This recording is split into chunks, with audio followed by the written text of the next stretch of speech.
Welcome to the Just Raise podcast. I'm your host, Joe Sweeney, and today on the show, we're diving into the cutting edge of AI. Founded by AI researchers out of Google's DeepMind and backed by Andreessen Horowitz Crypto, Kosen Labs believes blockchain could be the next frontier for AI research. AI, or machine learning algorithms, is in everything these days, from the voice recognition in your Alexa to AI-generated art. But most research focuses on games. AI playing chess, or poker, or StarCraft, or Go. And like games, smart contracts also run on clear, logical rules, which makes blockchains potentially the perfect training ground for new types of AI and breakthroughs in the industry. With the other major difference being that winning at DeFi smart contracts, decentralized finance smart contracts, your rewards are cryptocurrency. And with 200 billion locked in DeFi, potentially a lot of cryptocurrency, which is where the business starts to come in. Our guest today is Miljan Martic, founder and CEO of Kosen Labs.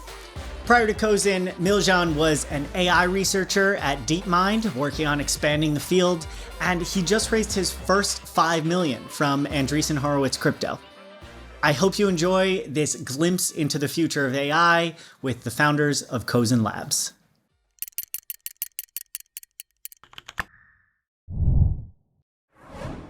All right, so today on the show, we're talking to Miljan Martic, a former AI researcher at DeepMind, who is now bringing his talents in AI to bear on the blockchain with a new startup, Kosen Labs, that has just raised $5 million from Andreessen Horowitz.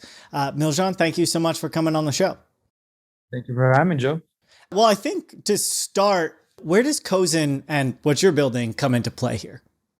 Yeah, so we essentially founded Kosen Labs with really the idea that we see opportunities in Web3 to apply AI to a lot of different problems. I think some of them are quite sort of grounded in a lot of the DeFi stuff that we're seeing.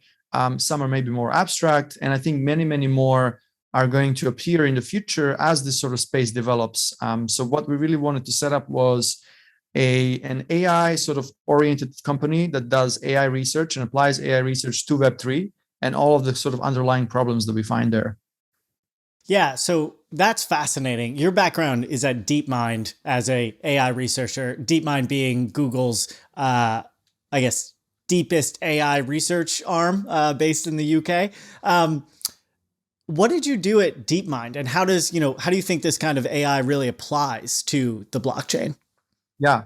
So at DeepMind, I was very focused on research, as you said. I spent just under 5 years there, and basically it was a lot of work around deep learning, reinforcement learning, sort of neural network analysis. And really, I think one of the area that I was really specialized in was sort of technical AGI safety, and sort of just unpacking what that means is, thinking about this kind of long-term future of AI. Where does AI fit in the society? But more like thinking around the technical problems that might incur, and how we could sort of control these advanced AI algorithms and make sure that they are aligned with human interests and the human values.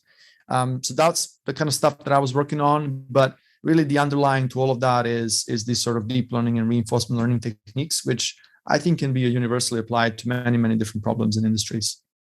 So this combination of crypto, blockchains, and cutting edge AI, which you were on the forefront of at DeepMind, is really a new space. What do you think this unlocks? I know you're starting with DeFi and specifically DEXs like Uniswap. So we have a bit of a long-term thesis in the sense that we think blockchain as a sort of environment could be really conducive to inventing new types of AI and really training AI to do some really cool stuff, maybe even progressing the state of art in research in some way. And the way we think about it is that, for example, in DeepMind, in the last sort of 5 to 10 years since DeepMind existed, the focus really was on sort of computer games, computer games and games like chess and Go, which is really where DeepMind made a name for itself, as well as sort of games like Atari and so on.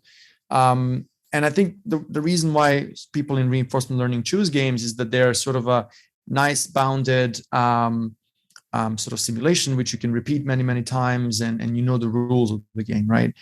And when we look at blockchain, we sort of see an evolution of that, because you can look at a lot of these DeFi protocols and a lot of stuff that's happening on Ethereum as games, in a sense, where you have very clearly defined rules, which are part of the smart contract that you're using. You have your sort of participants, which are all the other people and bots and so on. And you have a scoring function, which is very important in games. Like, you always know who's winning, and in DeFi that is obviously profit made, but it can be different things in different protocols. And essentially, not only can these things be considered as games and really sort of programmatically solved because you have this sort of smart contract interfaces, they can also be composable. So you can take two DeFi protocols, kind of put them together, and you get a new kind of game, right? So you have this sort of I would say even a pyramid of different difficulties that you can kind of create in the whole blockchain setup. And then you can train your AI algorithms and even do some kind of research on these games and progress state of the art in that way.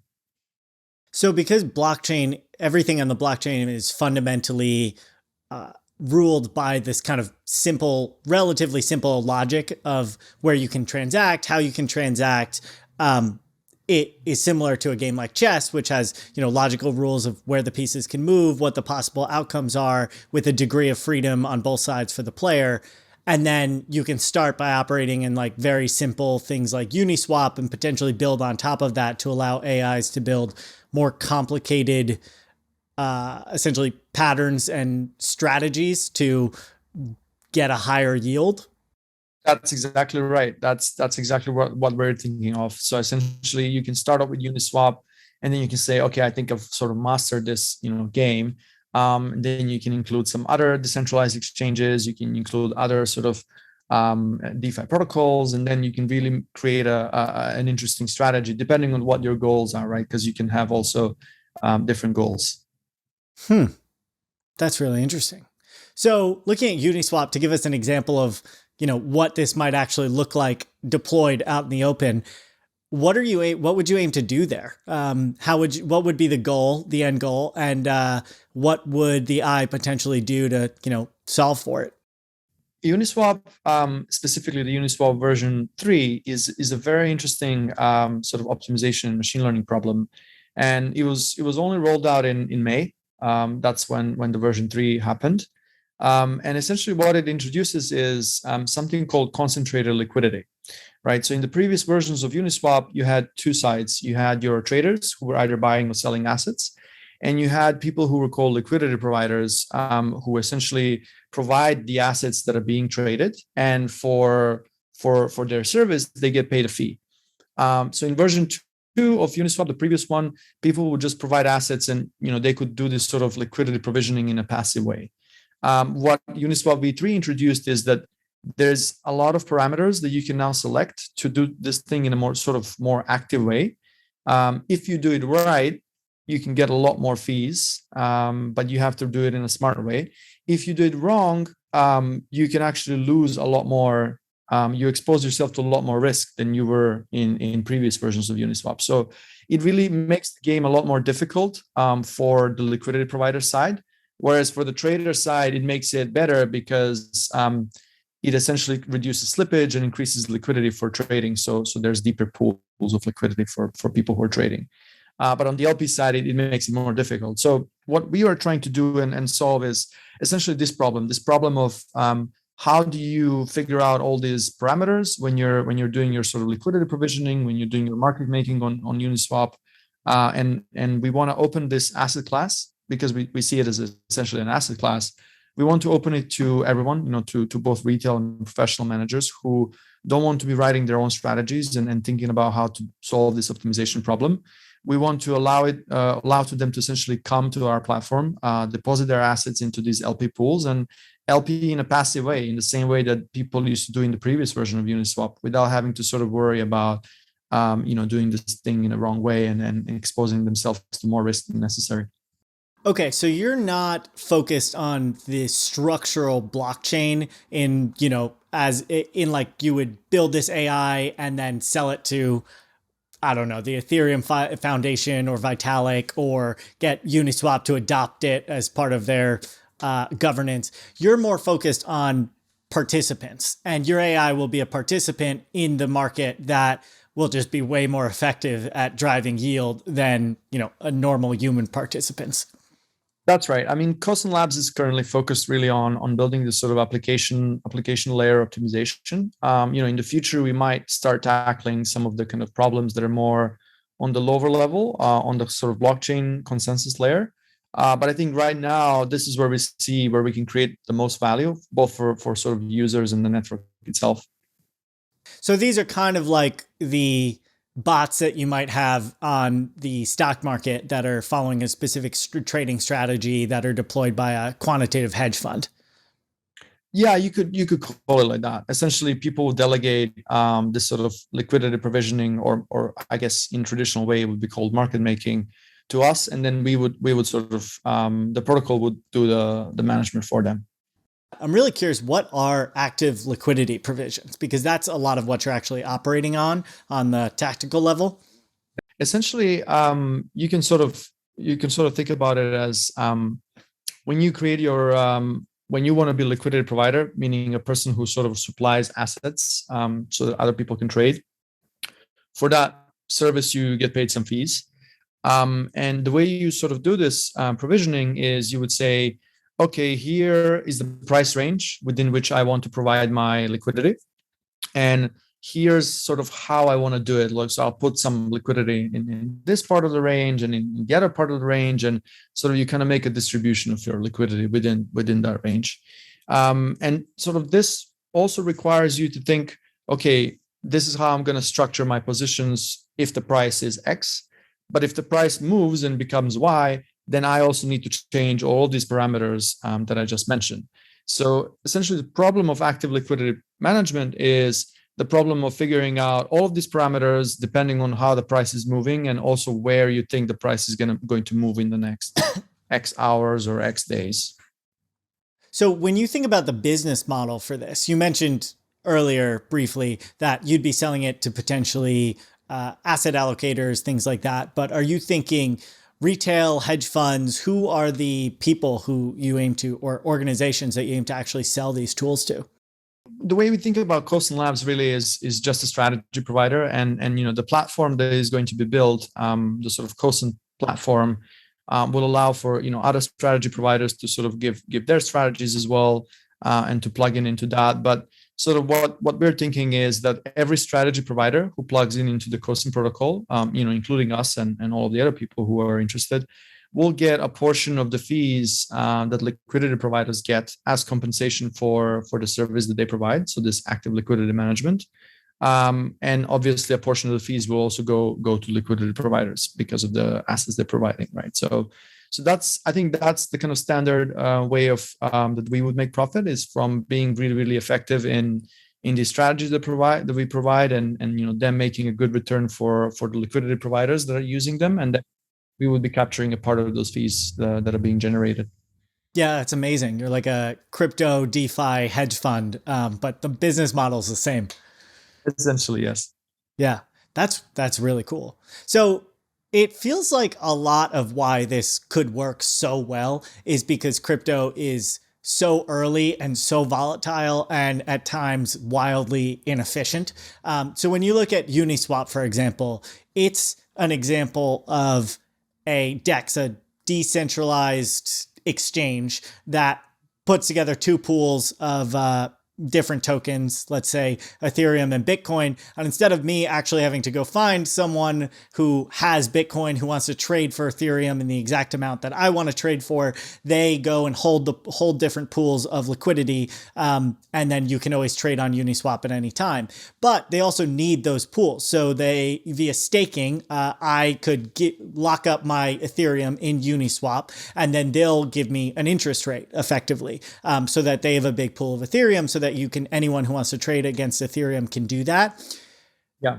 But that unlocks, that allows for, different fees to be allocated based on, how much demand there is for a certain token, and some less common tokens might have 20-30% interest rates on staking that token or locking up that token because they need that token for liquidity. Is that why you think there's an opportunity here for AI to be particularly effective, more effective than say the public markets where there's a lot more liquidity?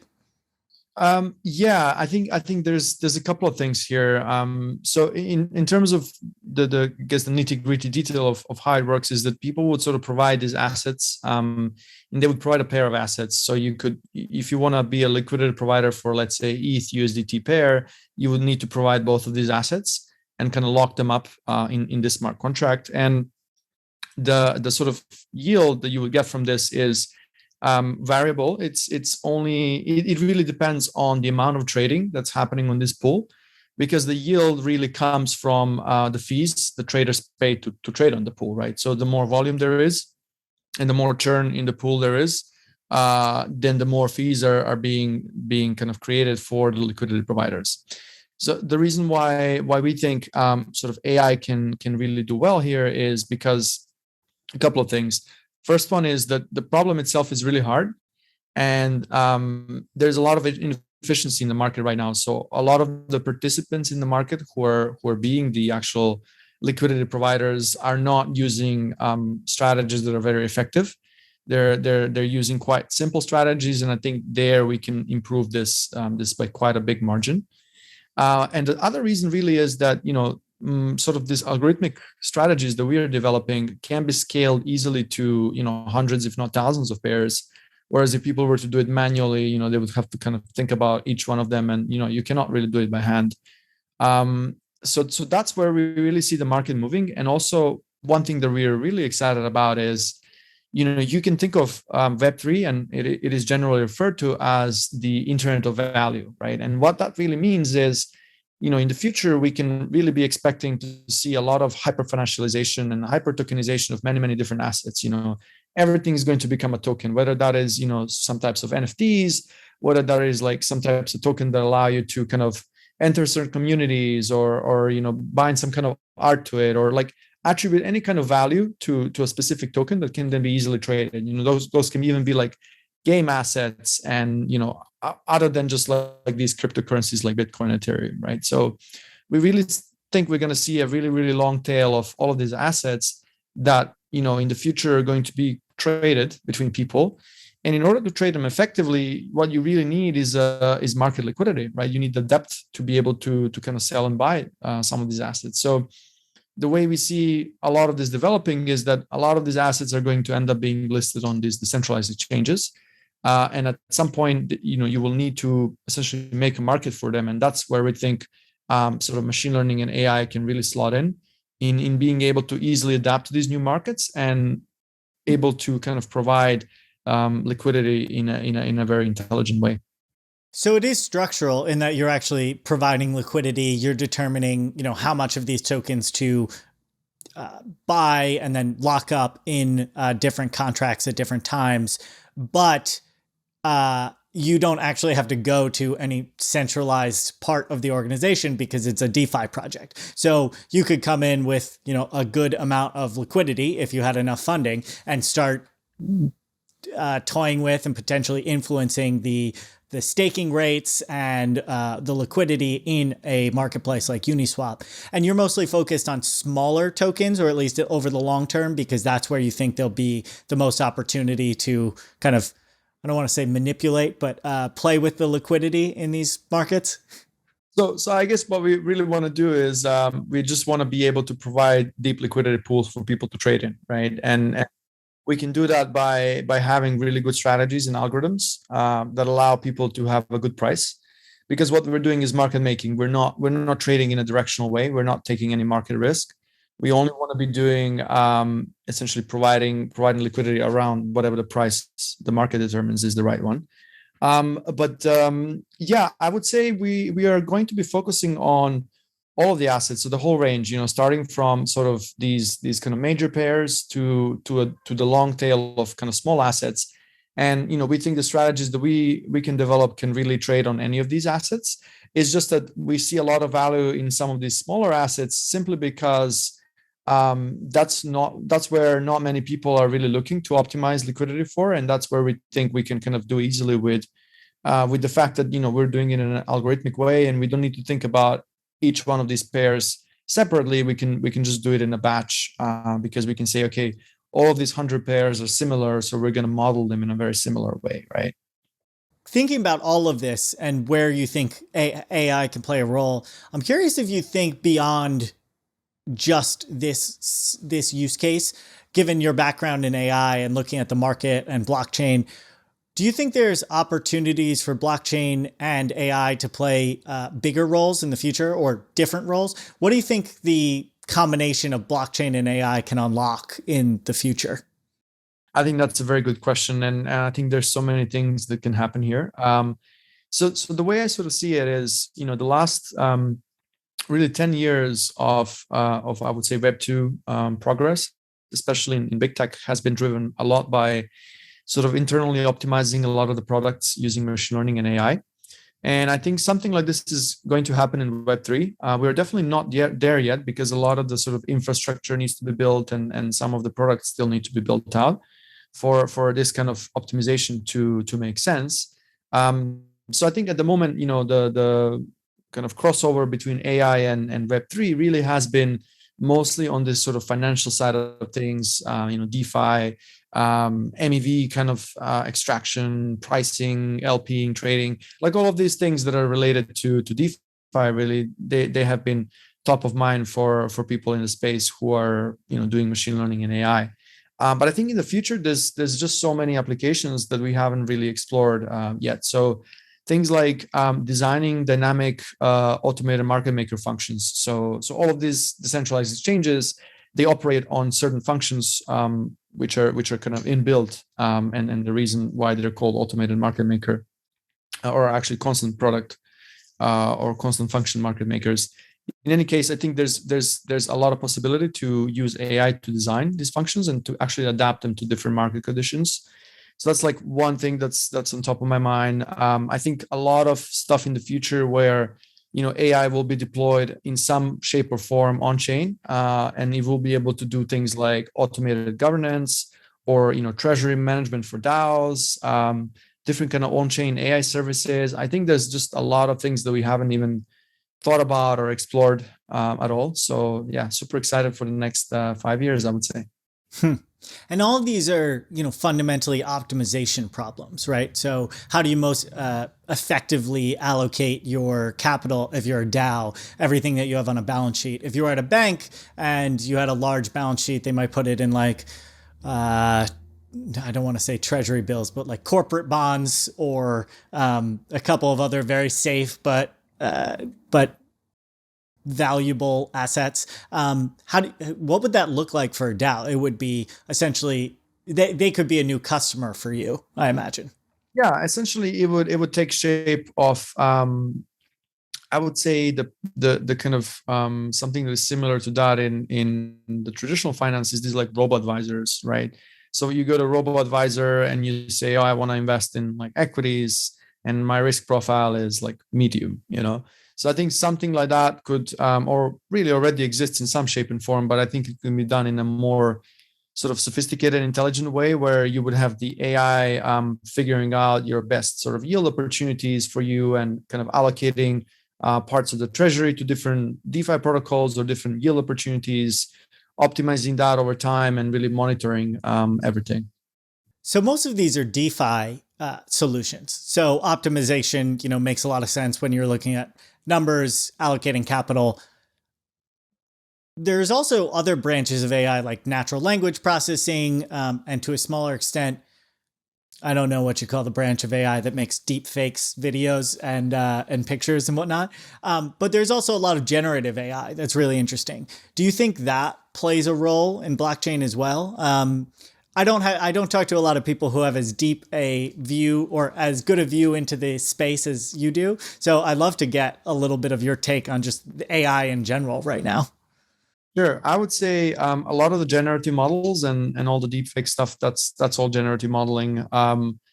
It's being used, I've seen in art or really NFTs. So people are making all kinds of, NFTs with these models, and even kind of like music, generating music, like generative art in general has been a big one.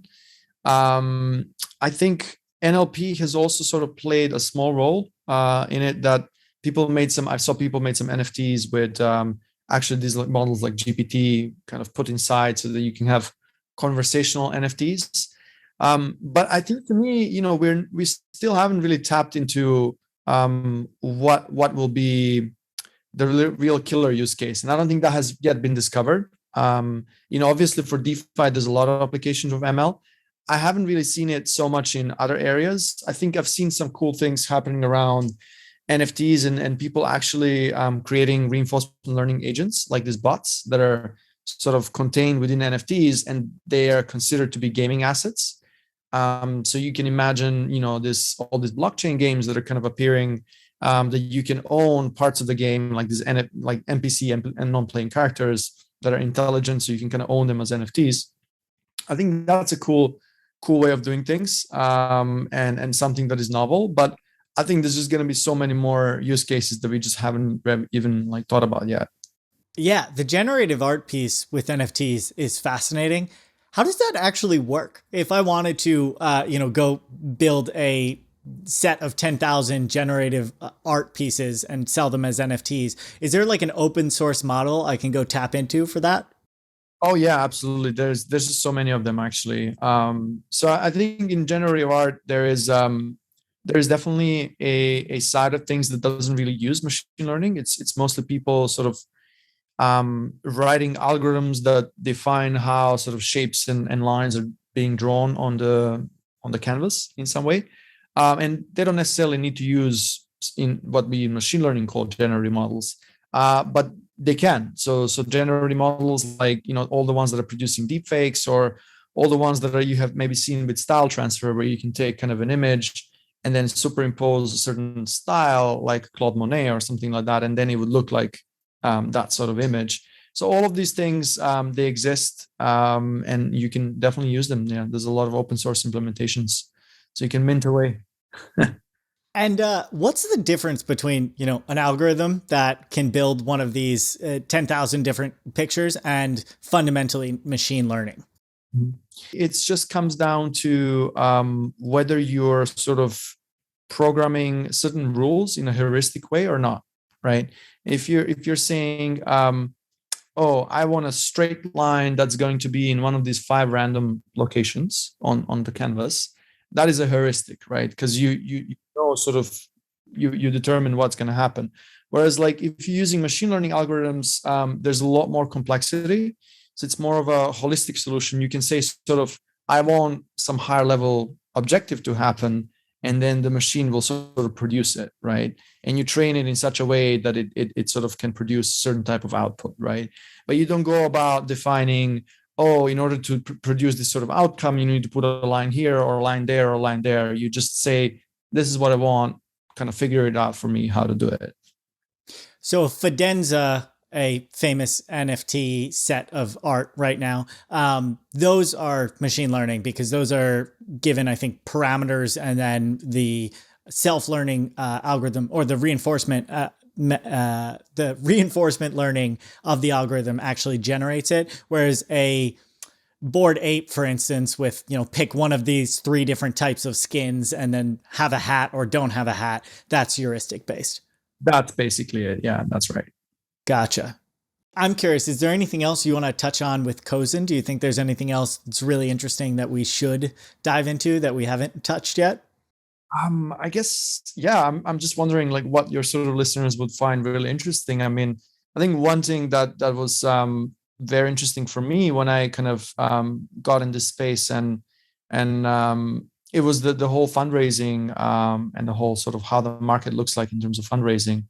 I thought that was super interesting because the market is super hot right now, and it was a surprise to me. In many ways, is that everything moves super quick. So we went from kind of talking to some investors and VCs to closing the round within like 2-3 weeks, which I've heard never happens in traditional space. Mm-hmm. And simply because there's not so many good projects around. I mean, there are, but still there's a sort of lack of talent. I think, when sort of investors see very good projects with good teams and good potential, there's really is a sort of storm, I would say, around kind of getting some allocation in that sort of fundraise. So it's a very good environment for founders and people who have good ideas. Yeah, I would say there's a big lack of talent in Web3, because all of the companies and sort of all the founders that I talk to, everybody's hiring. So if anybody's sort of interested into kind of diving into Web3 and thinking whether that is a role for them, I would say there's a lot of opportunities, and it just depends on how much people want to sort of explore and kind of get familiar with the whole Web3 ecosystem. I think there's a lot of sort of good resources. For example, one of them is so Andreessen Horowitz has this website where they look into sort of the future of crypto or the future of DeFi or NFTs. And it's like a series of articles that really goes through many of the basics and then kind of expands on that. I think that's a great sort of introduction for people.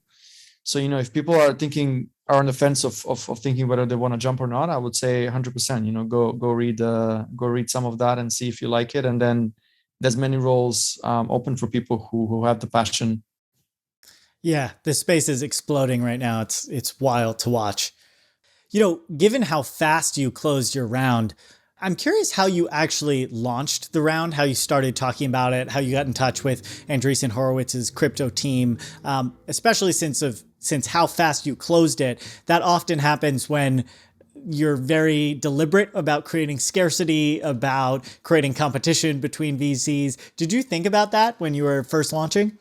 Honestly, no. This is quite a funny story. I think I sort of joined this project in a bit of a later stage. So my co-founder Peter, he was working on this over the summer, and then towards the end of the summer, he sort of just asked me to kind of, if I'm interested in kind of joining and helping him out. I said sure. So in terms of kind of strategy and some of the ideation around that, I was doing that, and then we said, okay, let's just talk to some VCs and see what they think. Right? We're not really, like, we were planning to maybe raise a few $100,000. We were not very experienced, and we didn't know how hot the market was. And basically, you started talking to like one VC, and all of a sudden you're like talking to 10 of them at the same time. And I don't know how, but they seem to sort of talk between themselves, and like, I don't know, the word travels.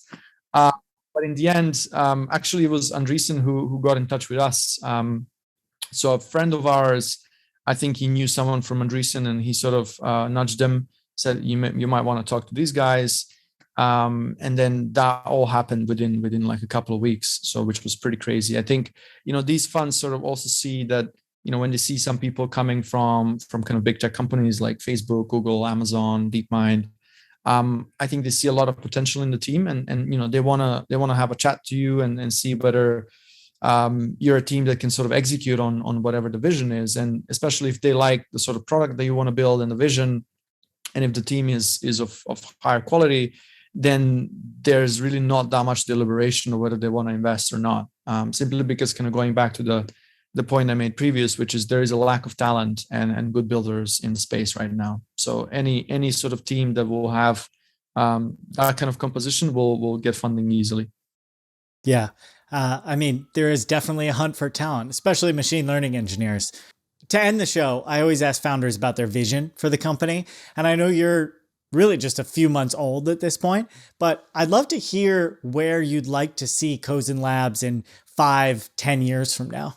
Yeah, I think that is an even harder question than asking where ML is going to go in 10 years, but because crypto moves faster than ML. But I would say, the vision that Peter and I sort of had for this company and still do is that we really see an opportunity of AI and Web3 coming together. And it's already coming together in some shape and form, but I think it's still early days. So the way we want to position Kosen is really as a top place where, AI people can come from sort of Web2 background and traditional backgrounds and work on Web3 problems, right? And I think Right now, we have a lot of problems in DeFi, but over time, I think there's going to be just so much more interesting things to work on. And we just want to position Kosen in a place where, we are sort of keeping an eye out for all of these things, and we can sort of jump on the most interesting problems whenever we see them, and really kind of bring the best of AI and the best of Web3 sort of engineering together to solve some of these hardest issues. Yeah. Yeah, it sounds like you'll be building a pretty killer team, and I'm really curious to see where the organization is just a few months from now. Yeah, definitely. Well, I can come again after we'll do the next round. I can tell you then. Of course, I'm sure you'll have a much bigger presence in the Web3 ecosystem at that point. Yeah, exactly. All right. Well, thanks so much for coming on the show. Awesome. Thanks so much for having me, Joe.